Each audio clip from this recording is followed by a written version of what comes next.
Good morning. Dil TMT, Swargaseema sandalwood farms and LIC సమర్పిస్తున్న business breakfast షోకి స్వాగతం. గ్లోబల్ క్యూస్ మిక్స్డ్గా కనిపిస్తున్నాయి ఈ మార్నింగ్.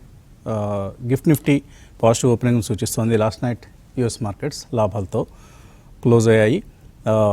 డౌ జోన్స్ 158 పాయింట్లు లాభపడింది. అలాగే S&P 500 0.5% పెరిగింది. నాస్డాక్ కూడా స్వల్పంగా లాభాలతోనే ముగిసింది. కొంత టెక్ స్టాక్స్లో రీబౌండ్ అనేది వచ్చింది, ముఖ్యంగా చిప్ స్టాక్స్ లైక్ ఎన్విడియా లాంటివి, అలాగే ఏఐ స్టాక్స్లో కొంత రికవరీ అనేది మనం చూసాం. డీప్ సీక్ ఎఫెక్ట్ ఒక రోజుతోనే ముగిసింది. సో కాకపోతే ఆ తర్వాత వస్తున్న బిగ్ టెక్ కంపెనీస్ రిజల్ట్స్లో ఆయా మేనేజ్మెంట్స్ ఇస్తున్న కామెంటరీస్ మాత్రం ఆసక్తికరంగా ఉన్నాయి. సో మరోవైపు ట్రంప్ గారు అయితే ఆయన టారిఫ్ వార్ని మొదలుపెట్టి ముందుకు తీసుకువెళ్ళే ప్రయత్నంలో బిజీగా ఉన్నారు. 25% tariff on Mexico and Canada, ఈ రెండు కన్ఫర్మ్డ్ February 1 నుంచి అని చెప్పేశారు. చైనా టారిఫ్స్ కూడా ఉంటాయన్నారు, కానీ ఎప్పటి నుంచి అనేది ఇంకా తేల్చి చెప్పలేదు. So US Canada trade size $699 billion, అలాగే మెక్సికోతో ట్రేడ్ $776 బిలియన్. ముఖ్యంగా కెనడా నుంచి ఆయిల్ తెచ్చుకుంటుంది, USA ఇంపోర్ట్ చేసుకుంటుంది. సో ఈ ఆయిల్ ఇంపోర్ట్స్ పై కూడా ఇదే టారిఫ్స్ ఉంటాయా ఏమిటి అనేది ఇంకా స్పష్టంగా తెలీదు. ఈ నేపథ్యంలో డాలర్ ఇండెక్స్ 108 దగ్గర ఉంది. కెనడియన్ కరెన్సీ డిప్రిషియేట్ అయింది, మెక్సికన్ కరెన్సీ కూడా డిప్రిషియేట్ అయింది. చైనా పైనే ఇంకా స్పష్టత రావాల్సి ఉంది. ఇది గ్లోబల్గా కనిపిస్తున్నటువంటి పిక్చర్. సో మన మార్కెట్స్ విషయానికి వస్తే జనవరి సిరీస్ ముగిసింది నిన్న. సో వోల్టైల్గా జరుగుతుందని అనుకున్నాం, వోల్టైల్గానే జరిగింది. ట్రేడింగ్ శాంతం కూడా చివరికి 23,249 దగ్గర నిఫ్టీ ఒక 86 పాయింట్ల లాభంతోనే ముగిసింది. సెన్సెక్స్ కూడా 220 పాయింట్లు లాభపడింది. లాస్ట్ 4 డేస్లో నిఫ్టీ చక్కటి రికవరీని ప్రదర్శించింది. సో 22,800 నుంచి 23,300కి పెరిగింది, ఆల్మోస్ట్ 500 పాయింట్స్ నియర్లీ. అయితే జనవరి సిరీస్ని మాత్రం 2% నష్టపోయింది. 500 పాయింట్స్ నష్టం నిఫ్టీలో చూసాం. మనం ఇండియన్ మార్కెట్స్ అండర్ పెర్ఫామ్ చేస్తున్నాయి గ్లోబల్ మార్కెట్స్ని. ఎందుకంటే డౌ జోన్స్ ఈ నెలలో 5.5% పెరిగింది, S&P 500 3.25% పెరిగింది, నాస్డాక్ 1.9% పెరిగితే మన నిఫ్టీ మాత్రం 2% down. Mid caps, small caps ఇంకా ఎక్కువగా అండర్ పెర్ఫామ్ చేశాయి. కాబట్టి ఇప్పుడు అందరి దృష్టి కూడా ఫిబ్రవరి సిరీస్ ఈ రోజు నుంచి ప్రారంభమవుతుంది. రేపు బడ్జెట్ ఉంది February 1. సో వెంటనే 2 రోజులు ఉన్నాయి. అంటే ఫిబ్రవరి సిరీస్ ప్రారంభం ఈరోజే, రేపేమో ఫిబ్రవరి నెల మొదలు బడ్జెట్, అత్యంత కీలకమైనదిగా భావిస్తున్నటువంటి బడ్జెట్ మీద పెద్దగా ఎక్స్పెక్టేషన్స్ లేవు. చాలా లో ఎక్స్పెక్టేషన్స్తో ఉన్న బడ్జెట్ ఏదైనా ఉంది ఈ మధ్యకాలంలో అంటే ఇదే. ఏం చేస్తారులే ప్రభుత్వం అనే ఒక నిరాశ, నిర్లిప్తత కనిపిస్తున్నాయి. సరే, మార్కెట్ సంబంధించి STT ఏమైనా రిలీఫ్ ఇస్తారా, క్యాపిటల్ గెయిన్స్ ఏమైనా మారుస్తారా, 12.5% లాస్ట్ టైం చేశారు, దీన్ని ఏమైనా తగ్గిస్తారా, ఇలాంటి హోప్స్ కొద్దిగా ఉంటాయి. అస్సలేమీ ఆశ లేకుండా ఉండటానికి మనం మనుషులమే కదా. కాబట్టి ఒక little bit of hope but very low expectations, ఇది మార్కెట్లో ఇప్పుడు మనకు కనిపిస్తున్నటువంటి బడ్జెట్ పరంగా కనిపిస్తున్నటువంటి చిత్రం. So other than that, last బడ్జెట్లో మనకు ఆల్ ప్రామిసెస్ నో యాక్షన్ అన్నట్లుగానే ఉంది. జూలైలో మనకు మధ్యంతర బడ్జెట్ వచ్చింది ఎలక్షన్ల తర్వాత. అప్పుడు చెప్పిన దానికి ప్రభుత్వం చేసిన దానికి చాలా తేడాలు ఉన్నాయి. క్యాపెక్స్ ముఖ్యంగా బాగా వెనుకబడింది. ఫిజికల్ డెఫిసిట్ ఏమాత్రం మీట్ అవుతారో రేపు మనకు, వాళ్ళ టార్గెట్ని ఏమాత్రం మీట్ అవుతారో రేపు అర్థమవుతుంది. సో ఇప్పటికైతే మనం ఎక్స్పెక్టేషన్స్ తక్కువతో ముందుకు వెళ్ళటమే మంచి పద్ధతి. ఎందుకంటే బడ్జెట్లో అనూహ్యంగా ఈ ప్రభుత్వానికి, మోడీ గారి ప్రభుత్వానికి బడ్జెట్ని ఒక అద్భుతంగా తీర్చిదిద్దేటువంటి సామర్థ్యం ఇంతవరకు పెద్దగా మనకు కనపడలేదు. ఏదో వస్తున్నాయి బడ్జెట్లు, పోతున్నాయి అన్నట్లుగానే ఉంది. అదృష్టవశాత్తు ఎకానమీ బాగా వృద్ధి చెందింది మనందరి కృషితో. ప్రభుత్వం కంటే కూడా ఇది ప్రజల విజయంగానే చెప్పాలి. సో ఈసారి బడ్జెట్ను కూడా ఏమైనా గొప్పగా చేస్తారా అంటే డౌట్ఫుల్లే. ఒకవేళ అలా చేయగలిగితే అనూహ్యంగా మార్కెట్లో మంచి ర్యాలీ మనం గమనిస్తాం. ఎందుకంటే బడ్జెట్కు ముందు లో ఎక్స్పెక్టేషన్స్ అనండి, ఎకానమీ స్లో కావడం కానివ్వండి, బడ్జెట్కు ముందు పెద్దగా మనం మూవ్స్ చూడలేదు. ప్రీ బడ్జెట్ ర్యాలీ అంటే జస్ట్ ఒక 0.7% పెరిగింది లాస్ట్ 4 డేస్లో. సో ఇవాళ ఏమవుతుంది అనేది చూద్దాం. సో ఇంతకంటే పెద్దగా మనకు పొజిషనింగ్ వీక్గానే ఉంది. కాబట్టి ఒకవేళ మంచి బడ్జెట్ వస్తే అనూహ్యంగా కొన్ని మార్కెట్ మెచ్చుకునేటువంటి చర్యలు కనుక ఉంటే నిఫ్టీ ఒక 3-4% పెరిగినా కూడా మనం ర్యాలీ వచ్చినా కూడా ఆశ్చర్యపోవడం అవసరం లేదు. లేదు అంటే మాత్రం మొన్నటి లోస్ని బ్రేక్ చేసి కిందకు వచ్చేసి 22,000 వైపు ఇంకా కిందకో వెళ్ళే అవకాశాలు కూడా ఉన్నాయి. కాబట్టి నెక్స్ట్ 1 వీక్ చాలా కీలకమైనటువంటి వారం. చూద్దాం రేపు శనివారం నిర్మలా సీతారామన్ గారు ఏం చేస్తారు. లేని పక్షంలో మాత్రం మనకు జనవరి సిరీస్తో చూస్తే 4 సిరీస్లు నష్టపోయింది వరుసగా. అక్టోబర్, నవంబర్, డిసెంబర్, జనవరి 4 సిరీస్లు నష్టపోయింది నిఫ్టీ. 4 సిరీస్లో కలిపి 3,000 పాయింట్లు నష్టపోయింది. సో ఒక బేర్ మార్కెట్ తరహాని మరపించే విధంగా మనకు నిఫ్టీ ప్రయాణం ఆర్ బ్యాంక్ నిఫ్టీ ప్రయాణం, ముఖ్యంగా మిడ్ స్మాల్ క్యాప్స్ ప్రయాణం ఈ 4 నెలల్లో కొనసాగింది. గత 15 సెషన్స్గా కన్సాలిడేషన్ జరుగుతుంది. ఈ కన్సాలిడేషన్ నుంచి బయటపడుతుందా? ముఖ్యంగా కొన్ని సెక్టర్స్ లైక్ రియల్ ఎస్టేట్ లాంటివి చాలా గట్టిగా దెబ్బ కొట్టింది లాస్ట్ వన్ మంత్లో. జనవరి సిరీస్లో మోస్ట్ అండర్ పెర్ఫార్మింగ్ సెక్టర్ ఏంటి అంటే రియల్ ఎస్టేట్ సెక్టర్. అలాగే ఎర్నింగ్స్ సీజన్ ఇంకా కొనసాగుతోంది.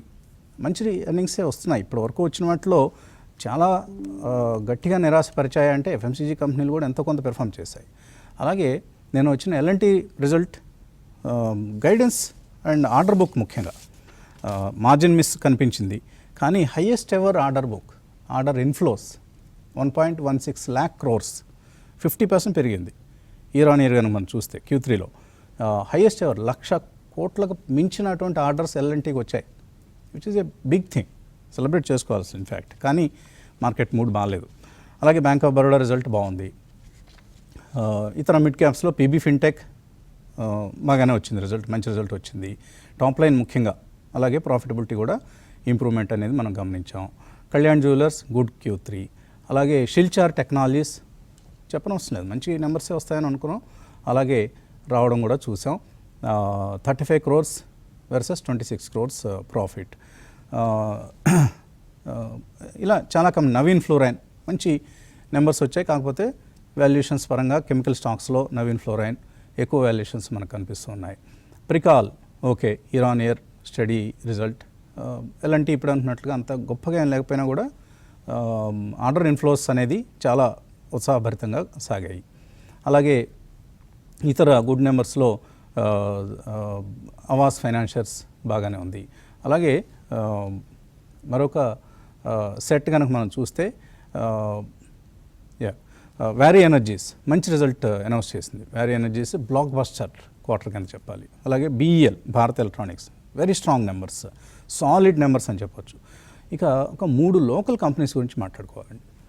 ఏమిటి అంటే మాస్చిప్ రిజల్ట్ మంచి రిజల్ట్ వచ్చింది. In fact year on year performance కనుక మనం చూస్తే చాలా చక్కటి రిజల్ట్ను మాస్చిప్ ప్రకటించడం చూసాం. అలాగే వింటేజ్ కాఫీ కూడా ఒక బ్లాక్ బస్టర్ నెంబర్స్ని అనౌన్స్ చేసింది Q3లో. Revenue 88 crores versus 37 crores. Q2లో కూడా 71 crores. Profit after tax 12.5 crores versus 3.6 crores year on year. Q2లో 7.5 crores. మంచి number, solid year on year growth అనేది మనం గమనించాం వింటేజ్ కాఫీలో. కాకపోతే ఏంటంటే వింటేజ్ కాఫీకి ఉన్న ఒక నెగిటివ్ అనండి, డిసడ్వాంటేజ్ అనండి, it is an operator driven counter. So operator చెప్పు చేతల్లో అధీనంలో ఉండే కౌంటర్ కాబట్టి దీన్ని ఇన్వెస్టర్గా మనం ఎంతవరకు వెళ్ళాలనేది ఎవరికి వాళ్ళు నిర్ణయించుకోవాలి. కాకపోతే రిజల్ట్స్ బాగున్నాయి. ఫండమెంటలీ మంచి స్టోరీ. ఎక్స్పాన్షన్ కూడా వెళ్తోంది. 4,500 tons కెపాసిటీ ఎడిషన్ వాళ్ళు చేయాలన్న పూర్తిగా ఇంటర్నల్ అక్రూవల్స్తోనే ఈ ఎక్స్పాన్షన్ని పూర్తి చేస్తారు. అలాగే 9 months పెర్ఫార్మెన్స్ ఫర్ మాస్చిప్ చూస్తే రెవెన్యూ 218 crores నుంచి 332 crores పెరిగింది, 52% గ్రోత్. ఎబిటా 28.39 crores నుంచి 45.5 crores 14% గ్రోత్. నికర లాభం 9 కోట్ల నుంచి 24.77 కోట్లు పెరిగింది. ఇది కూడా ఒక మంచి growth, profit after tax. So full year కూడా మాస్చిప్ మంచి రిజల్ట్స్ని అనౌన్స్ చేస్తుంది. నిన్న అప్పర్ సర్క్యూట్ ఫ్రీజ్ అయింది అనుకుంటాను. ఈరోజు ఎలా ఓపెన్ అవుతుంది, ట్రేడ్ అవుతుందో చూద్దాం. ఇలా మనకు అలాగే నిన్న ఒలెక్ట్రా గ్రీన్ టెక్లో ఒక మంచి మూవ్ చూసాం. ఒలెక్ట్రాకి సంబంధించి ఏంటంటే వాళ్ళకి BYDతో ఏదైతే టైప్ ఉందో వాళ్ళు ఇప్పుడు ఈ బ్లేడ్ టెక్నాలజీ, బ్యాటరీ టెక్నాలజీలో బ్లేడ్ టెక్నాలజీ అనే దాన్ని ఉపయోగించి దానివల్ల చాలా కాస్ట్ సేవింగ్స్ ఉంటాయి, ఎఫిషియన్సీ పెరుగుతుంది బ్యాటరీస్కి. అది నిన్న మార్కెట్ దాన్ని గుర్తించింది అనుకుంటాను. ఎందుకంటే రిజల్ట్ అయితే పెద్ద గొప్పగా ఏం లేదు, మామూలుగా ఉంది. కానీ స్టాక్ అనూహ్యంగా ఒక దశలో అప్పర్ సర్క్యూట్కి వెళ్తుందా అన్నట్లు అనిపించి వెనక్కి వచ్చింది. సో ఇలా మనకు రిజల్ట్ సీజన్ కొనసాగుతోంది. మంచి రిజల్ట్స్ ఎక్కువగానే ఉన్నాయి. అంత మరీ నిరాశపరిచినటువంటి Q3 అయితే కాదు ఇది. ఇక బడ్జెట్ మీదే అందరి కళ్ళు ఉన్నాయి. కుటుంబరావు ఏమంటారు? ఒకప్పుడు బడ్జెట్ కనుక ఏదైతే ఒక సస్పెన్స్ థ్రిల్లర్ మూవీ లాగా మనం వెయిట్ చేసే వాళ్ళమో అట్లయితే లేదండి. Now budget has become more like a documentary అని చెప్పేసి అనే అంటారు. కాబట్టి హై ఎక్స్పెక్టేషన్స్ ఇదివరకు అట్లాగా ఏదో బ్లాక్ బస్టర్ చేంజెస్ వస్తాయి బడ్జెట్ రాగానే అనుకోవటం కూడా నేను అనుకోవటం అన్నెసరీ అని చెప్పేసి కూడా అంటాను. ఎందుకంటే యూజువల్లీ ఇదివరకు ఇంపాక్ట్ కాస్త అట్లీస్ట్ 1 month 2 months అట్లా ఉండేది బడ్జెట్ ఇంపాక్ట్. ఇప్పుడైతే వారం ఉంటేనే ఎక్కువ అనమాట బడ్జెట్ ఇంపాక్ట్. మోర్ ఎకానమీస్ కి ఇటు ఎకానమీ అబ్జర్వర్స్ కి ఇటు మార్కెట్ ప్లేయర్స్ కి over a longer period analysis కే పనికి వస్తుంది. కానీ బడ్జెట్ నేను అనుకోవటం పోస్ట్ మార్టం చేయటం కూడా పెద్ద ఇదేమి ఉండదు బడ్జెట్ లో అని చెప్పేసి అని అంటాను. Treat it more like everyday వచ్చే మనకి ఓటీటీలో కానీ ఇట్లో డాక్యుమెంటరీస్ లాగా అని అంటాను. అయితే మోర్ దాన్ బడ్జెట్ మనం చూసాం ఇంపాక్ట్. ఇదివరకు బడ్జెట్ లో ఏంటి కస్టమ్ డ్యూటీ చేంజెస్ కానీ అవి వస్తే ఇండివిజువల్ స్టాక్స్ ఎఫెక్ట్ అవ్వటం, షార్ప్ మూవ్మెంట్స్ కనపడటం, అవన్నీ కూడా ఎక్కువగా ఇప్పుడు జిఎస్టీ కౌన్సిల్ మీటింగ్ కి షిఫ్ట్ అయిపోయినాయి. ఎందుకంటే జిఎస్టీలో చేంజెస్ వచ్చినప్పుడు స్టాక్స్ ఎట్లా మూవ్ అవుతున్నాయి, సెక్టార్స్ ఎట్లా మూవ్ అవుతున్నాయి అనేది మనం చూసాం. కాబట్టి బడ్జెట్ ఇంపాక్ట్ కాస్త ఓవర్ షాడో అయిపోయింది జిఎస్టీ కౌన్సిల్ మీటింగ్స్ తోట అనమాట. కాబట్టి పెద్ద ఎక్స్పెక్టేషన్స్ అయితే లేవు. But one thing is positive, major macro taxation changes ఏమన్నా పబ్లిక్ చేతిలో ఎక్కువ మనీ పెట్టడానికి అనమాట, కాస్త కన్జంప్షన్ డ్రైవ్ చేయడానికి ఎకానమీ స్లో అవుతుంది కాబట్టి స్టెప్స్ ఏమన్నా తీసుకుంటారా, కొత్త మ్యానుఫ్యాక్చరింగ్ యూనిట్స్ కి తిరిగి 15% ట్యాక్స్ ఏమన్నా రీఇంట్రడక్షన్ చేస్తారా, ఇలాంటి కొన్ని స్పెసిఫిక్ ఇష్యూస్ ఏవైతే ఉన్నాయో దాన్ని అడ్రస్ చేయటం అనమాట మోర్ ఇంపార్టెంట్ అవుతుంది. ఒక విధంగా ఎకానమీ స్లో డౌన్ కి ఇండైరెక్ట్ కంట్రిబ్యూషన్ గవర్నమెంట్ చేసింది అనొచ్చు ఇప్పుడు డేటా చూస్తూ ఉంటే. ఎందుకంటే లాస్ట్ టైం బడ్జెటెడ్ క్యాపెక్స్ ఎంత అయితే ఉందో అంత క్యాపెక్స్ అయితే చేయలేదు ఈసారి.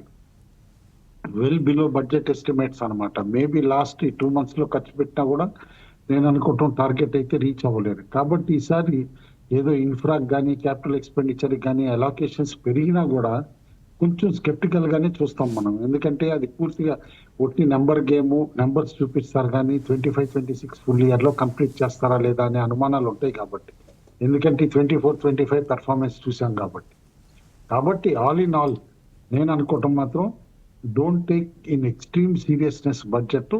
అయితే ఇప్పుడు కరెంట్ సినారియో ఏదైతే గనక మన ఇండిసిస్ లో అనమాట హై నుంచి దాదాపు మోర్ దాన్ 10% కరెక్ట్ అవ్వటం అండ్ మార్కెట్ లో కాస్త స్తబ్దత ఉండి ఎకానమీ స్లో డౌన్ అవ్వటం తోటి ఏమన్నా out of the box thinking తోటి మంచి స్టెప్స్ ఏమన్నా తీసుకుంటారా, that is more important.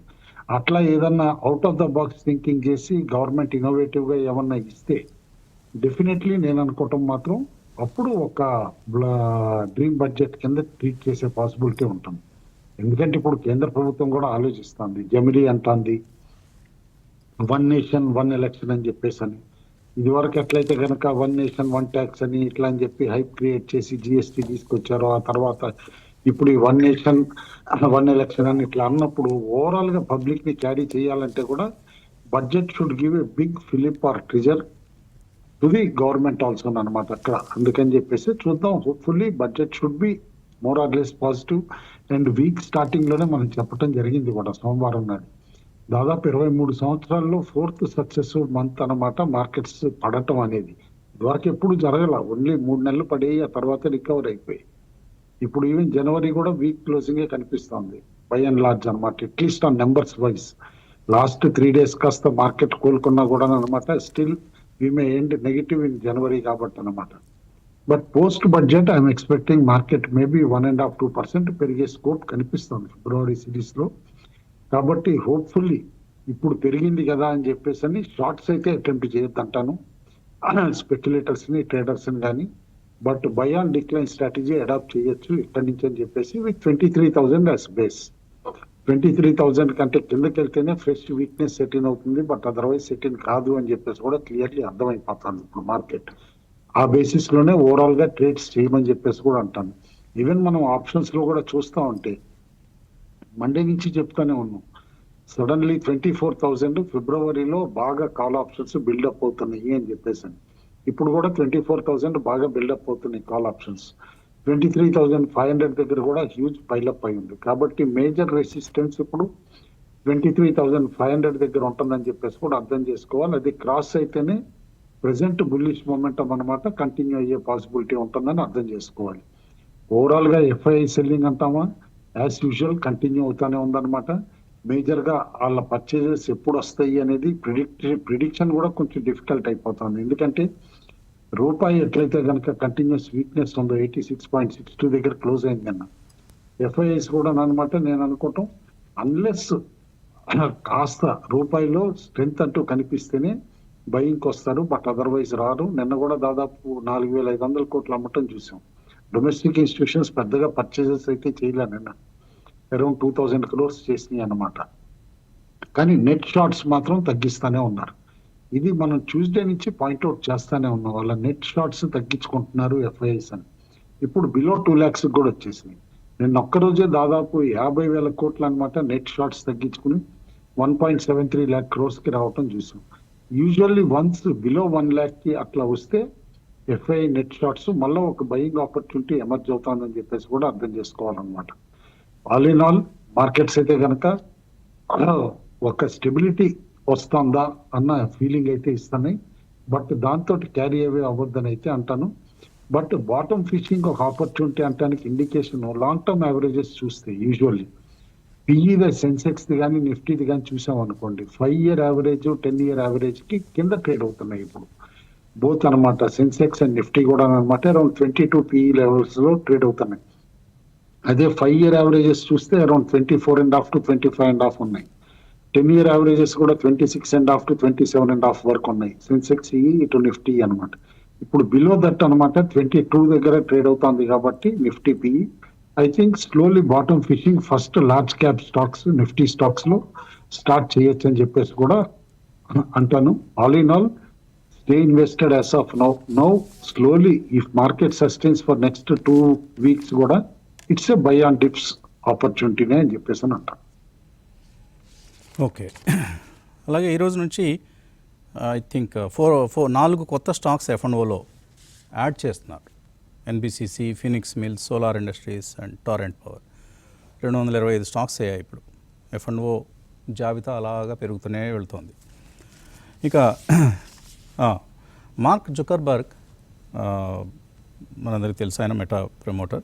So ఆయన ఈ డీప్ సీక్ ఎంట్రీతో టెక్ పిక్చర్ ఏ విధంగా మారుతుంది, ముఖ్యంగా ఏఐ పిక్చర్ ఏ విధంగా మారుతుంది అనే అంశంపై ఇంట్రెస్టింగ్ కామెంట్స్ చేశారు. Is always for open source అండి మార్క్ జుకర్బర్గ్. ఓపెన్ సోర్స్ విధానంలోనే ఈ ఏఐ డెవలప్మెంట్ అంతా వెళ్ళాలి అని చెప్పినటువంటి మొదటి నుంచి చెప్తున్నారు ఆయన. సో ఇప్పుడు డీప్ సీక్ కూడా ఓపెన్ సోర్స్ మోడల్నే విడుదల చేసింది. ఆయన ఏమంటారంటే ఈ కంప్యూటింగ్పై కంప్యూటింగ్ ఇన్ఫ్రాస్ట్రక్చర్పై స్పెండింగ్ తగ్గుతుందేమో, $1 billion కాకపోతే ఇంకా తగ్గే అవకాశం ఉంది. ఎందుకంటే meta is going to invest $65 billion, Microsoft $80 billion, ఇలా వాళ్ళందరూ ఇన్వెస్ట్మెంట్స్ మనకు తెలుసు. సో అంతా కాకపోయినా తగ్గినా కూడా దీనివల్ల ఏ యూసేజ్ బాగా పెరుగుతుంది కాబట్టి మోర్ ఎఫోర్డబుల్ అవుతుంది కాబట్టి ఈ technology and data centres usage బాగా పెరుగుతుంది. కాబట్టి మాకు వచ్చినటువంటి ఢోకా ఏం లేదు, మా ప్లాన్స్కి ఏమీ దీనివల్ల విఘాతం లేదు అని మార్క్ జుకర్బర్గ్ చెప్తున్నారు. చూద్దాం ఇవన్నీ డిస్రప్షన్స్ ప్రభావం ఏ విధంగా ఉంటుందో.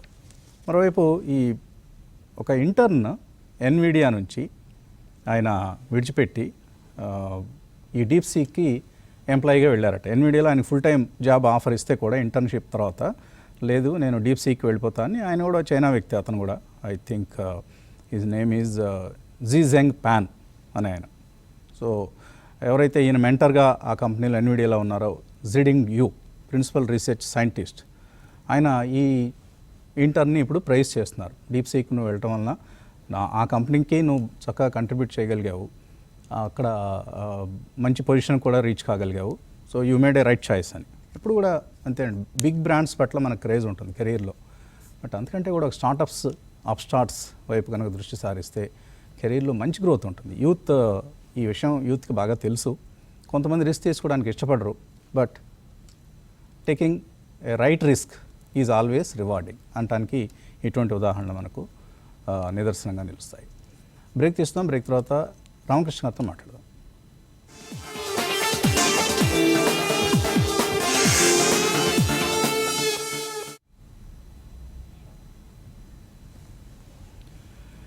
ఇవాళ ఎకనామిక్ టైమ్స్లో ఒక పతాక శీర్షిక ఏంటంటే AI mission takes off, cheap and model plans on board. మొత్తం మీద డీప్ సీక్ మనలో కూడా కథలకు తీసుకొచ్చింది. ఇప్పుడు ఐటీ మినిస్టర్ నిన్న అనౌన్స్ చేశారు, ఈ ఏఐ మిషన్ ఏదైతే ఉందో 10,000 కోట్ల రూపాయలతో 10,000 జీపీయూస్ని స్టార్టప్స్కి కావచ్చు, అవసరమైన వాళ్ళందరికీ అందించేందుకు ఒక ప్రాజెక్ట్ని కేంద్ర ప్రభుత్వం చేపట్టింది. అది ఇప్పుడు టేక్ ఆఫ్ అవుతుందట.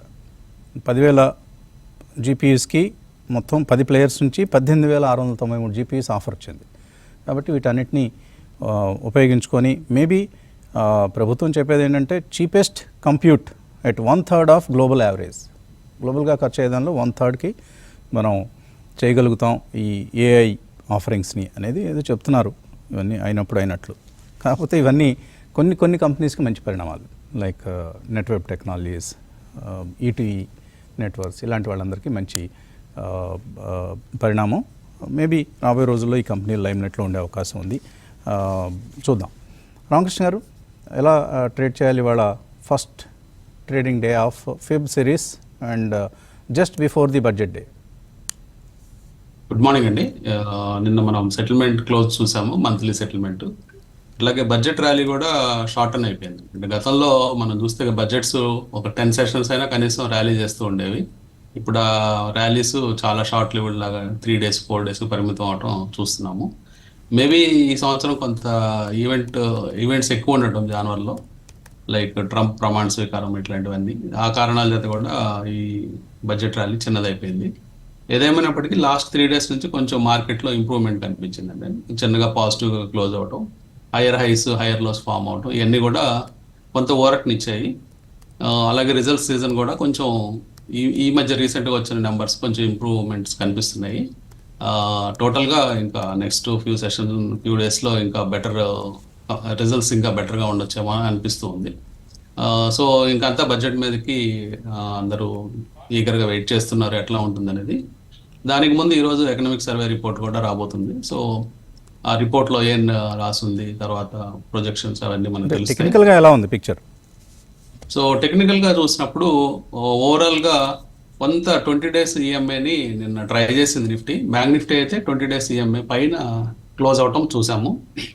సో నెక్స్ట్ ఇమీడియట్గా మనకి రెసిస్టెన్స్ చూస్తే 24,600 ఇమీడియట్గా మనకి రెసిస్టెన్స్ కనిపిస్తుందండి. సో కొంత హైట్ అండ్ వాలటిలిటీ రెగ్యులర్గా ఉన్నట్టే ఇంకా నెక్స్ట్ ఫ్యూ డేస్ 3-4 సెషన్స్ ఉండే అవకాశం ఉంది. అట్లాగే సపోర్ట్స్ చూస్తే 21,800, అట్లాగే 23,000 ఇప్పుడు మళ్ళీ సపోర్ట్గా మారిపోయింది. అది కనుక బ్రేక్ అయితే 21,800 నెక్స్ట్ సపోర్ట్గా కనిపిస్తుంది.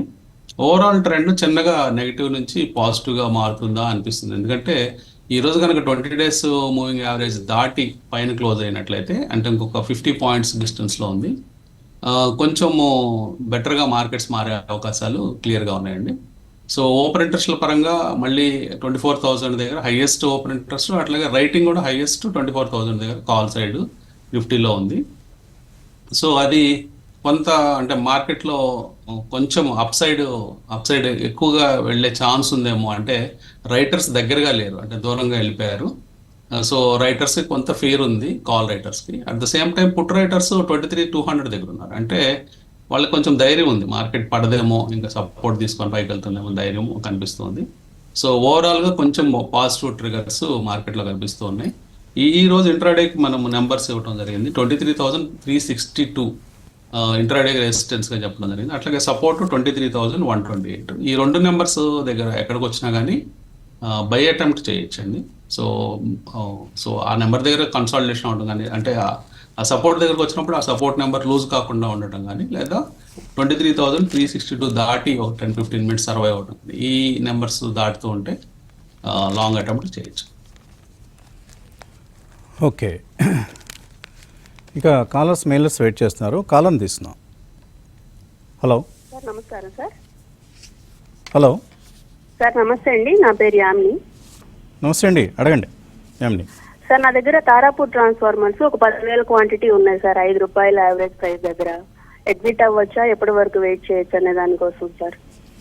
తారాపూర్ ట్రాన్స్ఫార్మర్స్ తీసుకున్నారు మీరు ₹5. సో లాభంలో ఉందా ఈ కంపెనీ? తారాపూర్ ట్రాన్స్ఫార్మర్స్ ₹30 అయింది, 6 టైమ్స్ అయిపోయింది. అవును సార్, అవును సార్. వెరీ గుడ్, మంచి సేవీ ఇన్వెస్ట్ లాగా ఉన్నారు మీరు. ఎప్పుడు తీసుకున్నారు ₹5? ₹5 అంటే ఒక 1.5 year అయింది సార్. 1.5 year అయింది. ట్రాన్స్ఫార్మర్ థీమ్ బాగుంది కదా అన్న ఉద్దేశం తీస్తున్నారు, కానీ ఈ కంపెనీ ఏమీ జీరో రెవెన్యూస్ ఏముంది అసలు, ఎక్కడ ₹1 రెవెన్యూ లేదు. కేవలం స్టాక్ ప్రైస్ మాత్రం ఆపరేట్ చేసినట్లున్నారు. కుటుంబరావు ఏమైనా డెవలప్మెంట్స్ ఉన్నాయి ఇందులో తారాపూర్ ట్రాన్స్ఫార్మర్స్లో? ఆపరేటెడ్ కౌంటర్ అండి, వితౌట్ ఎనీ డౌట్ అనమాట. స్టిల్ ₹10 పెయిడ్ అప్, మేబీ ఇప్పుడు బోనస్ రైట్స్ ఇవన్నీ కూడా అంటున్నారు అనమాట. బట్ వర్కింగ్ పర్ఫార్మెన్స్ మీరు అన్నట్టయితే లేదు. ఎక్కడో ₹5 దగ్గర నుంచి ఇప్పుడు స్టాక్ దాదాపు 32, వన్ టైం 50 కూడా వెళ్ళింది రీసెంట్లీ. 50కి వెళ్ళి 50 నుంచి తగ్గి ఇప్పుడు మళ్ళీ 30 దగ్గర అక్కడ కన్సాలిడేట్ అవుతుంది. పడితే అప్పర్ ఫీజు ఉంటుంది, లేకపోతే లోవర్ ఫీజు ఉంటుంది. నన్ను అడిగితే కనుక క్యాపిటల్ ముందే తీసేసుకోవాలి. ఇలాంటి స్టాక్స్ లో ఎప్పుడు రిపీటెడ్ గా కాషన్ చేస్తూనే ఉంటాను. అట్లీస్ట్ 100%, 200% రిటర్న్స్ వచ్చినప్పుడు ఫ్రీ ఆఫ్ కాస్ట్ చేసుకునే బ్యాలెన్స్ క్వాంటిటీ తోటి కాస్త స్పెక్యులేట్ చేయాలి కానీ, but otherwise avoidable stock. Fundamentals లేవండి, అదైతే చెప్తాను. అసలు ఏమీ లేవు, జీరో ఫండమెంటల్. ప్రమోటర్ స్టేక్ 45% అని కనిపిస్తుంది, కానీ చాలా ఎక్కువే ఉండుంటుంది. 97% ప్లెడ్జ్ ఉందండి. 97% ప్లెడ్జ్ కూడా ఉంది. కాబట్టి ఇలాంటి కంపెనీలని సరే, ఏదో లాటరీ, ఒక రేస్ కోర్స్కి వెళ్ళాము, బాగా నల్లటి గుర్రం మీద పందెం కాసాము, అయితే గెలిస్తే గెలుస్తుంది, లేకపోతే లేదు అన్నట్లుగా, అంతే. ఆ విధంగా చూడాలి. అంతకంటే ఈ కంపెనీకి ఎటువంటి ప్రత్యేకత కూడా లేదు, తారాపూర్ ట్రాన్స్ఫార్మర్స్కి. మరో కాలర్ లైన్లో ఉన్నారు. గుడ్ మార్నింగ్ సార్, నా పేరు నరసింహ అండి, హైదరాబాద్ నుంచి మాట్లాడుతున్నాను. నరసింహం, అడగండి. సార్, నేను లాంగ్ టర్మ్ కోసం హాస్పిటల్ సెక్టర్స్ ఇన్వెస్ట్ చేద్దాం అనుకుంటున్నాను సార్. అయితే దానికోసం అని చెప్పేసి నారాయణ హృదయాలయ, ఆర్కేడియం హెల్త్ కేర్, తర్వాత కిమ్స్ అండ్ యథార్థ హాస్పిటల్స్ చూసాను సార్.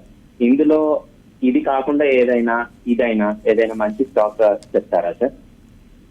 ఇప్పటికే మీరు చాలా హాస్పిటల్స్ని కంపేర్ చేయమంటున్నారు, నారాయణ, ఆస్ట్రేడియం, కిమ్స్, యథార్థ, ఇవన్నీ. మళ్ళీ కొత్తగా ఇంకొకటి 5వ ఎందుకు? ఈ 4 ఏది మంచిదో తేల్చేసుకుంటే సరిపోతుంది. కుటుంబంలో 4 ఏది బాగా పెర్ఫామ్ చేసే అవకాశం ఉంది? అంటే ఫ్యూచర్ లో నేను అనుకోవటం మాత్రం డెఫినెట్లీ పాన్ ఇండియా ప్రెసెన్స్ ఉన్న హాస్పిటల్స్ మోర్ బెటర్ గా పెర్ఫామ్ చేస్తాయి అని అంటామండి. ఎందుకంటే రీజనల్ ఇంబ్యాలెన్సెస్ కి ఇమ్యూన్ గా ఉంటుంది కాబట్టి. ఇప్పుడు యథార్థ మోర్ గురుగ్రాము అటు సైడ్ అనమాట, నాయిడా ఆ స్పేస్ లో కాన్సన్ట్రేట్ చేస్తున్న హాస్పిటల్ చైన్ అనమాట. వేరే స్కిమ్స్ లాంటిది ఆల్ ఇండియా ప్రెసెన్స్ కి స్లోలీ ఇంక్రీజ్ అవుతుంది. మల్టిపుల్ స్టేట్స్ లో కూడా ఇప్పుడు ప్రెసెన్స్ పెరుగుతుంది. కాబట్టి I would definitely prefer Narayana కానీ కిమ్స్ కానీ. Yes, even my choice also KIMS. 6 February result కూడా ఉంది కిమ్స్లో, ఒకసారి చూడండి. అది కూడా చూసిన తర్వాత నిర్ణయం తీసుకుంటా అంటే మంచిది. లేదండి నేను హాస్పిటల్ స్టాక్లో ఎలా అయినా సరే ఇన్వెస్ట్ చేయాలంటే కొంత ఇన్వెస్ట్ చేసి మిగతాది రిజల్ట్ తర్వాత కూడా మీరు కన్సిడర్ చేయొచ్చు. మరో కాలర్ లైన్లో ఉన్నారు. హలో హలో హలో నమస్తే అండి, అడగండి సార్. నమస్తే సార్. అడగండి, మీ పేరు? అయ్యో సార్, నేను పొద్దుటూరు నుంచి మాట్లాడుతున్నాను సార్, చెన్నా శ్రీనివాసులు సార్. చెప్పండి సార్. నేను Mamata industries sir. Mamata industries వచ్చేసి కొద్దిగా అప్పుడు ఐపీఓలో అలాంటి కాకుండా మామూలు చేంజ్ చేశాను సార్. లిస్టింగ్ రోజు కొనేసారా? 630లో తీసుకున్నాను సార్, 200 తీసుకున్నాను. దాని పరిస్థితి ఎట్లా అర్థం కాలేదు సార్. ఇప్పుడు రిజల్ట్ బాగాలేదు, అది మనకు మమతాలో మనకు కనిపించేటువంటి అంశం. కాబట్టి కొంచెం స్టాక్లో ఆ సెల్లింగ్ ప్రెషర్ అనేది మనం చూస్తున్నాం. అలాగే ఈ లాక్ ఇన్ పీరియడ్స్ రిలీజ్ కావటాలు ఇవన్నీ ఉంటాయండి. ఐపీఓలో ఎప్పుడు ఎగబడి లిస్టింగ్ టైంలో కొనకూడదు. మమతా మెషినరీ మంచి కంపెనీనే, ఈ ప్లాస్టిక్ పౌచెస్ ఇవన్నీ తయారు చేసే కంపెనీ, మంచి ఆర్డర్ బుక్ అదంతా ఉంది. కానీ మనం ఒక 6 months టైం ఇచ్చిన తర్వాతే ఏదైనా నిర్ణయం తీసుకోవాల్సి ఉంటుంది. ఇప్పుడు ఈ రేట్లో మళ్ళీ యావరేజ్ చేసుకోవచ్చా, ఇలాంటి ప్రయత్నాలు చేయొద్దు. నెక్స్ట్ రిజల్ట్ కూడా చూడండి, అది చూసిన తర్వాత నిర్ణయం తీసుకోండి. ఓకేనా? మరో కాలర్ లైన్లో ఉన్నారు. హలో. హలో నమస్తే అండి, మీ పేరు? సార్ నా పేరు మధు సార్. మధు, అడగండి.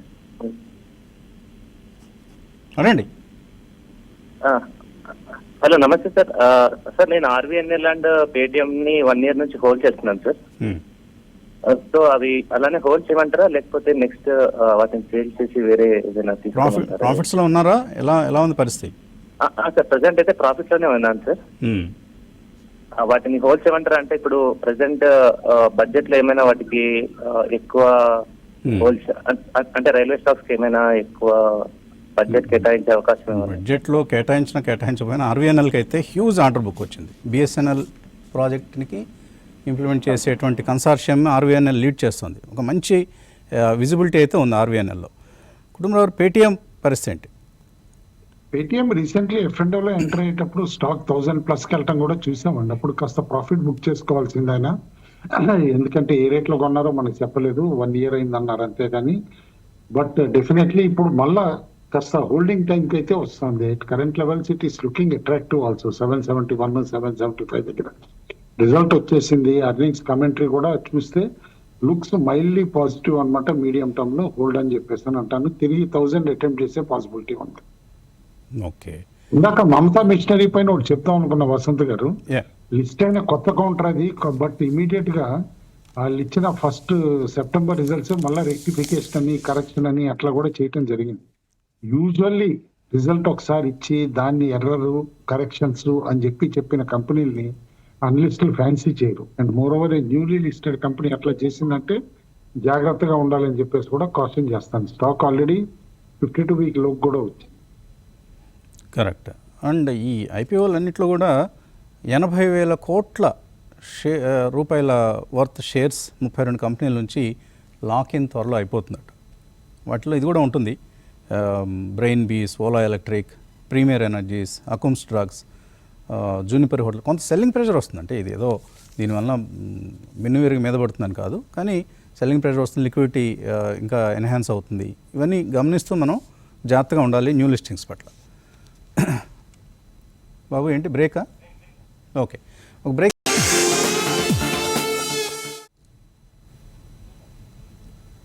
నిఫ్టీ 47 పాయింట్ల లాభంతో ముగిసింది ప్రీ ఓపెన్ ట్రేడ్లో. అలాగే సెన్సెక్స్ 129 పాయింట్ల లాభంతో. బ్యాంక్ నిఫ్టీ 52 పాయింట్లు నష్టపోయింది ప్రీ ఓపెన్ ట్రేడ్లో. మరి కొద్దిసేపట్లో మార్కెట్స్ ఓపెన్ అవుతాయి. మరొక కాలర్ వెయిట్ చేస్తున్నారు. Hello. Good morning sir, Vasanth garu. Morning అండి. నా పేరు రామకృష్ణ సార్, హైదరాబాద్ నుంచి. అదండి రామకృష్ణ. ఎన్ఎస్సి అన్లిస్టెడ్ షేర్స్ ఏమైనా తీసుకోవచ్చు అంటారు సార్ ప్రజెంట్ పొజిషన్లో? అన్లిస్టెడ్ షేర్స్ తీసుకోవడంలో రిస్క్ ఉంటుంది. ఎన్ఎస్సి పబ్లిక్ ఇష్యూకి ఎప్పుడు వస్తుంది, వచ్చేటప్పటికి ఈ రేటు ఉంటుందా లేదా, సరే ఇవన్నీ కొంచెం ప్రశ్న. అది వాళ్ళు ఏ ప్రైస్ దగ్గర ఆఫర్ చేస్తారు అది అన్నిటికంటే కీలకం. కుటుంబంలో ఏమైనా ఇన్ఫర్మేషన్ ఉందా? ఎన్ఎస్సి ఎప్పుడు ఐపీఓకి రావచ్చు?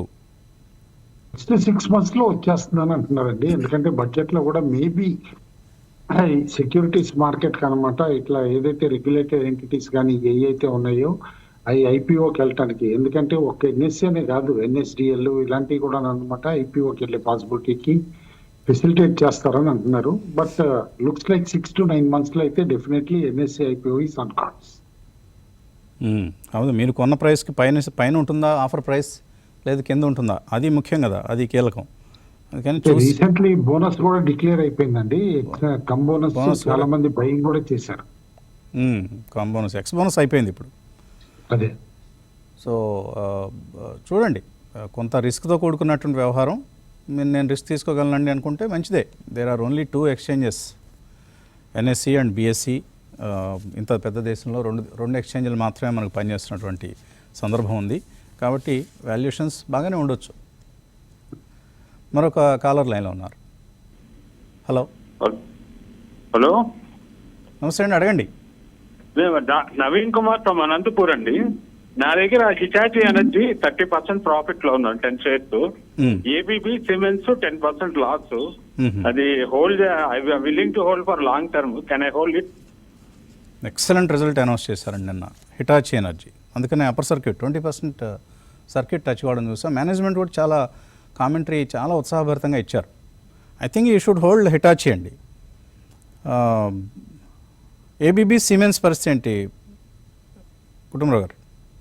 రీసెంట్లీ బాగా కరెక్ట్ అవటం చూసామండి, బోత్ ఏబీబీ అండ్ సిమెన్స్ కూడా అనమాట. బట్ బీయింగ్ మల్టీనేషనల్స్ ఇత సీజనల్ కరెక్షన్ ఇన్ఎవిటబుల్. బట్ వాళ్ళ మార్కెట్ లీడర్షిప్ వాళ్ళ ప్రొడక్ట్స్ లో వాళ్ళకు ఉంది, వాళ్ళ బ్రాండ్ ఈక్విటీ వాళ్ళకు ఉంది. కాబట్టి డెఫినెట్లీ సిమెన్స్ ఏబీబీ రెండు కూడా హోల్డ్ చేయమంటే, in fact siemens is over due for good rally కూడా అని చెప్పేసి అని అంటాను. హోల్డ్ అండి. హిటాచి నేను కొంచెం కాంట్రరియన్ గా అంటానండి, ఎందుకంటే ఎక్స్ట్రీమ్లీ గుడ్ రిజల్ట్, కమెంటరీ కూడా బాగున్నా. It's a high PE stock, already 172 PE ఉంది. అండ్ ఇదివరకు ఆల్రెడీ 16,500 వెళ్ళి అక్కడి నుంచి కరెక్ట్ అయిన స్టాక్. కాబట్టి మేబీ తిరిగి ఒకసారి దాని క్లోజర్ గా వచ్చినప్పుడు సెల్లింగ్ అయితే రావచ్చు. Book some profits closer to 14,000 అని చెప్పేసి అయితే అంటాను. 11,500 crores ఆర్డర్ బుక్ ఉంది. లాస్ట్ క్వార్టర్లో 1,500 crores ఆర్డర్ వచ్చింది, కొత్త order. So very strong company అండి. ఎక్సలెంట్ కంపెనీస్ కొన్ని ఉంటాయి, ఇంకా వాటిని మనం ఈ ప్రాఫిట్లు బుక్ చేసుకోవటాలు వీటితో పెట్టుకోకూడదు. Hold it for maybe generations together hold చేయదగిన స్టాక్స్ కొన్ని ఉంటాయి కదా, వాటిలో ఇది కూడా వస్తుంది, హిటాచి ఎనర్జీ కూడా. మార్కెట్స్ ఓపెన్ అవుతున్నాయి. ఓకే, సో నిఫ్టీ మనకు పాజిటివ్ ఓపెనింగ్ చూస్తున్నాం. 23,300 సమీపంలో 50 పాయింట్ల లాభం చూస్తున్నాం. బ్యాంక్ నిఫ్టీ 105 పాయింట్లు నష్టపోయింది. అలాగే సెన్సెక్స్ 185 పాయింట్ల లాభం అనేది మనకు కనిపిస్తుంది ఈ సమయంలో. సో ఒక పాజిటివ్ ఓపెనింగ్ చూస్తున్నాం. Mid cap small cap indices కూడా పాజిటివ్గానే ఓపెన్ అయ్యాయి. నిఫ్టీ గెయినర్స్లో ఎల్ఎన్టీ కనిపిస్తుంది, 4% రిజల్ట్ని పాజిటివ్గా స్వీకరించింది మార్కెట్. బీఈఎల్ పాజిటివ్గా ఓపెన్ అయింది. టైటాన్, ఇన్ఫోసిస్, టెక్ మహీంద్రా ఇవన్నీ కూడా మనకు నిఫ్టీ గెయినర్స్ లిస్ట్లో కనిపిస్తున్నాయి. అలాగే ఓకే రైట్, బ్యాంకింగ్ స్టాక్స్లో పిఎన్బి, కెనరా బ్యాంక్ లాభాలతో ప్రారంభమయ్యాయి. ఎల్ఎన్టీలో రిజల్ట్ రియాక్షన్ పాజిటివ్గా కొనసాగుతోంది, 3.5% మనకు పెరిగింది. సో కొన్ని FMCG, IT, auto pack, capital goods, pharma ఇవి ఇండిసెస్ పరంగా సెక్టర్స్ పరంగా లాభాల్లో ఉన్నవి. Metals, bank Nifty, financials, PSU bank, CPSE index, reality index, oil and gas index మనకు నష్టాలతో కనిపిస్తున్నాయి. క్యాపిటల్ గూడ్స్ టాప్ గెయినర్గా కనిపిస్తుంది బికాజ్ ఆఫ్ ఎల్ఎన్టీ. అలాగే టాటా కన్జ్యూమర్ ప్రొడక్ట్స్ రిజల్ట్ కూడా మార్కెట్కి పాజిటివ్గానే అనిపిస్తోంది, 2.6% పెరిగింది. టైటన్ 2.2% పెరిగింది. సో ఇలా మనకు బ్యాంక్ నిఫ్టీలోనే కొంత వీక్నెస్ కనిపిస్తుంది, ఎందుకంటే HDFC bank, ICICI bank, IndusInd bank, ఇలాగా మెజారిటీ కోటక్ మహీంద్రా బ్యాంక్ ఇవన్నీ కూడా మనకు నెగిటివ్గానే ఓపెన్ అయ్యాయి, స్వల్ప నెగిటివ్ అనే చెప్పాలి. భారతీయ ఎయిర్టెల్, అదాని ఎంటర్ప్రైజెస్, బీపీసీఎల్ కూడా నష్టాలతో మనకు ప్రారంభమయ్యాయి. ఓకే, 25-26 సంబంధించి జీడిపి గ్రోత్ నెంబర్స్ వస్తున్నాయి. బహుశా ఎకనామిక్ సర్వే ఎక్కడో దొరికినట్లుగా ఉంది కొన్ని ఛానల్స్కి. అందువలన 7% జీడిపి గ్రోత్ ఉండొచ్చు అన్న అనుమానం ఐ థింక్ ఎకనామిక్ సర్వేలో మనకు కనిపిస్తోంది. సో చూద్దాం, గ్లోబల్ ఫ్యాక్టర్స్ ఆధారంగా కూడా ఈ జీడిపి గ్రోత్ ఆధారపడి ఉంటుందని చెప్తున్నారు. విప్రో కూడా పెరిగింది 1.5%. ఐ థింక్ వాళ్ళకి కొత్తగా ఆర్డర్ వచ్చింది. నవీన్ ఫ్లోరైన్ పెరిగింది, 7.5% పెరిగింది. కెమికల్ స్టాక్స్లో ఒక మంచి బయింగ్ వస్తుంది ఈ మధ్య. సో ఇది నవీన్ ఫ్లోరైన్లో కూడా కనిపిస్తుంది. రామకృష్ణ గారు. సో మార్కెట్స్ ఈరోజు పాజిటివ్గా ఓపెన్ అయినాయండి. 49 పాయింట్స్ ఇప్పుడు ప్రస్తుతం పాజిటివ్గా కనిపిస్తుంది. సో ఈరోజు ఇచ్చిన రెసిస్టెన్స్ నెంబర్ ఏదైతే ఉందో 23,362 అది క్రాస్ అయిన టైంలో 10 minutes హోల్డ్ అయితే ఆ ప్రైస్ పాయింట్ దగ్గర లాంగ్ అటెంప్ట్ ట్రై చేయొచ్చండి. కాకపోతే క్వాంటిటీస్ తగ్గించుకోమని చెప్తాను. నిన్న కొంచెం విక్స్ ఫాల్ అయినప్పటికీ ఈరోజు మళ్ళీ విక్స్ పెరుగుతూ ఉంది. సో 3% ఆల్రెడీ విక్స్ పెరిగింది. సో ఫియర్ ఉంది, అలాగే వాలటిలిటీ కూడా ఎక్కువ ఉంటుంది. కాబట్టి క్వాంటిటీస్ 1/4, 1/2 వాళ్ళ కెపాసిటీస్ని బట్టి ప్లాన్ చేసుకోండి. ఓకే, మాస్టిప్ కూడా పాజిటివ్గా ప్రారంభమైంది, 209 పాయింట్స్, ఆల్మోస్ట్ 210 దగ్గర మనకు కనిపిస్తుంది ఈ సమయంలో, 5% లాభంతో. ఓకే, ఇంకా మెయిల్స్లోకి వెళదాం.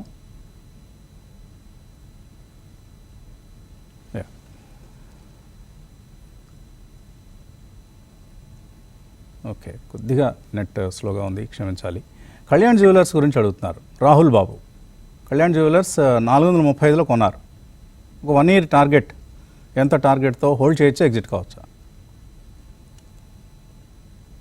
నన్ను అడిగితే ఆల్రెడీ ఒకసారి టార్గెట్ వచ్చేసి ఇప్పుడు తగ్గిందండి స్టాక్ అన్నమాట. బట్ నేను అనుకుంటాం ప్రీవియస్ హై క్రాస్ అయితే ఆ తర్వాత ఫ్రెష్ బయింగ్ చేయాలి. ఆల్రెడీ హోల్డ్ చేస్తున్నా కూడా ప్రీవియస్ హైకి దగ్గరగా వచ్చేటప్పుడు ఎగ్జిట్ కూడా అవ్వమని చెప్పేసి అని అంటాను. ఎందుకంటే 794 దాకా వెళ్ళింది. 794 దాకా వెళ్ళి స్టాక్ అన్నమాట దాదాపు 400 దాకా కరెక్ట్ అయ్యి ఇప్పుడు మోడెస్ట్ గా పెరుగుతోంది. 451 దగ్గరకు ఉంది. ఐ థింక్ ఈ should book profits closer to 575, 600 ఏదన్నా ఇంటర్మీడియట్ ర్యాలీ వస్తుంది. కరెక్ట్. ఫైరీ ఎనర్జీస్ పెరిగింది ఇవాళ 12% రిజల్ట్, బ్లాక్ బస్టర్ రిజల్ట్ అని మనం మార్నింగ్ అనుకున్నాం. సో ఒక మంచి రిజల్ట్, అలాగే రియాక్షన్ కూడా చాలా పాజిటివ్గా కనిపిస్తుంది ఈ కౌంటర్లో. తర్వాత కజారియా సెరమిక్స్, మాధురి హైదరాబాద్ నుంచి అడుగుతున్నారు. కజారియా సెరమిక్స్ 14.98లో ఉన్నాయి, నష్టంలో ఉన్నారు. ఐనాక్స్ విండ్ ఇది కూడా 29% లాస్లో ఉన్నారు. జిఎంఆర్ ఇన్ఫ్రా 95లో కొన్నారు. రామకృష్ణ గారు, టెక్నికల్గా ఎలా ఉంది కజారియా సెరమిక్స్? 1500లో కొన్నారు సుమారుగా. సో టెక్నికల్గా వీక్గా ఉందండి. చాలా వీక్ ప్యాటర్న్ కనిపిస్తుంది. లాస్ట్ ఫ్యూ మంత్స్ నుంచి ఆల్మోస్ట్ సెప్టెంబర్ నుంచి నాన్ స్టాప్ ఫాల్ ఈ స్టాక్లు కనిపిస్తుంది. అడపదడప కొంచెంపాటి చిన్నపాటి పుల్ బ్యాక్స్ వచ్చినప్పటికీ నిలవలేదు. సో రిజల్ట్స్ కూడా దగ్గరలోనే ఉన్నాయండి. సో 4th ఫిబ్రవరి రిజల్ట్స్ ఉన్నాయి. మేబీ రిజల్ట్స్ దాకా వెయిట్ చేసి డెసిషన్ తీసుకోవాలి స్టాక్లో ఎగ్జిట్ అవ్వాలి ఉండాలని. ప్రస్తుతం అయితే చాలా వీక్ సెటప్లో ఉంది. అన్ని సపోర్ట్స్ కట్ అయి ఉంది. కళ్యాణ్ జ్యువెలర్స్ 461, 5% పెరిగింది ఆల్మోస్ట్. ఇప్పుడే అడిగారు ఎవరు. ఓకే, కుటుంబరావు గారు, జేఎంఆర్ ఇన్ఫ్రా, ఐనాక్స్ విండ్ రెండు హోల్డ్ చేయొచ్చా? లాస్ట్లో ఉన్నారు. హోల్డ్ చేయమంటానండి, ఎందుకంటే నాట్ బ్యాడ్ స్టాక్స్ అన్నమాట. యాజ్ ఆఫ్ నో అయితే కరెక్షన్ మోడ్ లో ఉన్నాయి అనమాట. బట్ మార్కెట్ కాస్త ఇంప్రూవ్ గానే తిరిగి ర్యాలీ అవుతాయి. ఇప్పుడు జిఎంఆర్ అంటే అందులో క్లియర్ గా అనమాట జీక్యూజీ పార్ట్నర్స్ కానీ వీళ్ళందరూ కూడా 80+ లో కొన్నాళ్ళు. అండ్ ఊరికి వాళ్ళు హోల్డ్ చేయరు కదా, that nearly 4.5% equity in the company కూడా. ఐఎమ్ హోప్ఫుల్, బట్ డెఫినెట్లీ కాస్త పేషెన్స్ కావాలి. Anywhere from 6 months to 1 year అనమాట పేషెన్స్ ఉంటే ఆయన ప్రైజెస్ కూడా వస్తాయి.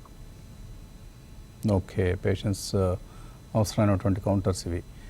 తర్వాత సాయినాథ్, శేష సాయినాథ్ అడుగుతున్నారు, బిఈఎల్ కొనుక్కోవచ్చా? ఇక్కడ డిప్ ఏమైనా వస్తుందా? Bharat electronics limited. డిప్ కోసం అంటూ వెయిట్ చేస్తే కనుక వెయిటింగ్ అవుతుందండి. నన్ను అడిగితే కనుక if you wants to buy 1000 start buying అంటాను. ఎందుకంటే ఇవాళ మళ్ళీ స్టాక్ న్యూ హై దిశగా అనమాట స్టెప్స్ క్లియర్లీ వేస్తున్నట్టయితే కనిపిస్తుంది స్టాక్. అండ్ రిజల్ట్ కూడా వచ్చేసింది. అండ్ మేబీ బడ్జెట్ లో డిఫెన్స్ కి అలొకేషన్ లేకపోతే మైక్రో ఎలక్ట్రానిక్స్ కి అలొకేషన్స్ అంటే ఎక్కువ ఉన్నాయి అనుకోండి, స్టాక్ మళ్ళీ అనదర్ 3-4% రేపు కూడా జంప్ అయ్యే పాసిబిలిటీ ఉంటుంది. స్టార్ట్ బయింగ్ అంటే స్లోగా. కృష్ణకుమారి, లక్ష్మీ డెంటల్ ఉన్నాయి 585లో. పిసి జ్యువెలర్స్ 1870లో హోల్డ్ చేయొచ్చా, ఎవరేజ్ చేయొచ్చా? లక్ష్మీ డెంటల్ మొన్న వచ్చిందండి public issue, IPO listing. New listings గురించి మనం లిస్టింగ్ తర్వాత పెద్దగా కామెంట్ చేయకూడదు. ఐపీఓ టైంలో చేయొచ్చా లేదా అని చెప్తాం. ఆ తర్వాత ఇంకా అంతా రిజల్ట్స్ అవే చూసుకుంటాయి. పిసి జ్యువెలర్స్లో ఏదైనా మూమెంట్ ఉందా కుటుంబరావు గారు? యాక్చువల్ గా మిగతా జ్యువెలరీ కంపెనీస్ కంటే కూడా ఎక్కువ వీళ్ళు 1 time సెటిల్మెంట్ ఇవన్నీ కూడా చేశారు అని చెప్పేసి అనమాట అనూహ్యమైన ర్యాలీ కూడా రావటం చూసామండి. బట్ ఆ ర్యాలీ కూడా కంప్లీట్ అయిపోయిందని నేను అనుకుంటాను. ఎందుకంటే it was a penny stock. PC jeweller 4 rupees 5 rupees ఉండేది. అక్కడి నుంచి 19 రూపాయల వరకు తీసుకెళ్లిపోయారు. ఇప్పుడు స్టాక్ 14 దగ్గర ఉందన్నమాట. ఐ వుడ్ అవాయిడ్ అండి. నన్ను అడిగితే కనుక మేబీ బెస్ట్ టైం అయిపోయిందా అని అనుకుంటున్నాను. అందుకని చెప్పేసి క్లోజర్ టు 16-17 కూడా ఎగ్జిట్ అవటం బెటర్. అపార్ ఇండస్ట్రీస్, సుజాత, గాజులు సుజాత అడుగుతున్నారు, కొనుక్కోవచ్చా ఇక్కడ? ఫండమెంటల్లీ సౌండ్ కంపెనీ అండి, బట్ డెఫినెట్లీ కరెక్షన్ మోడ్ లో అనమాట. స్టాక్ దాదాపు 12,000 ఉండేది, అక్కడి నుంచి ఇప్పుడు 7,390 దాకా అట్లా కూడా కరెక్ట్ అవటం చూసాం. రిజల్ట్స్ కూడా అనమాట ఓకే రిజల్ట్స్, గ్రేట్ కాదు బ్యాడ్ కాదు అనమాట, స్టడీ రిజల్ట్ అయితే ఇచ్చారు. నేను అనుకోవటం లాంగ్ టర్మ్ పేషెన్స్ ఉందంటే కనుక స్లోగా అక్యుములేట్ చేయాలి స్టాక్ ఇక్కడి నుంచి. అలాగే వింటేజ్ కాఫీ రిజల్ట్ బాగా వచ్చింది కాబట్టి కొనుక్కోవచ్చు అని అడిగారు మీరు. ముందే చెప్పేశాం, స్పెక్యులేషన్ ఎక్కువ, ఆపరేటెడ్ కౌంటర్, ఫండమెంటల్స్ ఉన్నాయి, మంచి ఫండమెంటల్స్ ఉన్నాయి. I think now it is going to be after Tata and CCL maybe going forward 3rd largest coffee manufacturing company అవుతుంది. కానీ management has to get rid of these operators. తర్వాత GPT Infra, Oil India, Genus Power ఇవన్నీ ఉన్నాయట. GS దర్శనం సుదర్శనం అనుకుంటాను. Hold చేయొచ్చా, cell చేయొచ్చా? Oil India 719లో కొన్నారు, జీపీటీ ఇన్ఫ్రా 170లో, జీఎన్ఎస్ పవర్ 453లో. కాస్త హై ప్రైజెస్ లోనే కొన్నారండి. జీపీటీ అయితే ఇప్పుడు 110 దాకా కరెక్ట్ అవటం కూడా చూసాం అనమాట. But not a bad stock compare to మిగతా ఇన్ఫ్రా స్టాక్స్. వీటిని బట్టి చూస్తూ ఉంటే కనుక హోల్డ్, ఒక స్మాల్ టెక్నికల్ ర్యాలీ అరౌండ్ 140, 150 ఆ లెవెల్స్ కి రావచ్చు అనమాట. వచ్చినప్పుడైతే మాత్రం బయటకు ఎగ్జిట్ అవ్వమని చెప్పేసి అని అంటాను, బయటకు వచ్చేయమని చెప్తాను. సుధాకర్ రెడ్డి చిత్తూరు నుంచి మోర్పెన్ ల్యాబ్స్ కొందాం అనుకుంటున్నారు, కొనుక్కోవచ్చా ఇక్కడ? డీమర్జర్ న్యూస్ వచ్చిన దగ్గర నుంచి స్టాక్ కరెక్ట్ అవటం కూడా చూసామండి. మన స్టాక్ కూడా అనమాట చాలా షార్ప్ గానే కరెక్ట్ అయ్యి దాదాపు ఇప్పుడు 62, 63 దగ్గర అక్కడ ఉందన్నమాట. If is willing to take a bet అనమాట డీమర్జర్ ప్రాసెస్ పైన, వాల్యూ అన్లాక్ అవుతుంది అది అనుకుంటే కనుక బై అంటాను. ఓకే, 64 పాయింట్ల లాభంతో నిఫ్టీ కొనసాగుతోంది. బ్యాంక్ నిఫ్టీ 170 పాయింట్ల నష్టంతో ఉంది. సో అలాగే రేపటి బడ్జెట్ కార్యక్రమాన్ని టీవీ5 లైవ్ అప్డేట్స్తో, విశ్లేషణలతో మీకు అందిస్తుంది. ఉదయం 9:30 నుంచి ఈ లైవ్ బడ్జెట్ కవరేజ్ ప్రారంభమవుతుంది. కాబట్టి don't go anywhere, stick to TV5 and budget డేని ఆశాంతం మీకు విశ్లేషణపూర్వకంగా అందించే ప్రయత్నం చేస్తాం. Thanks for watching.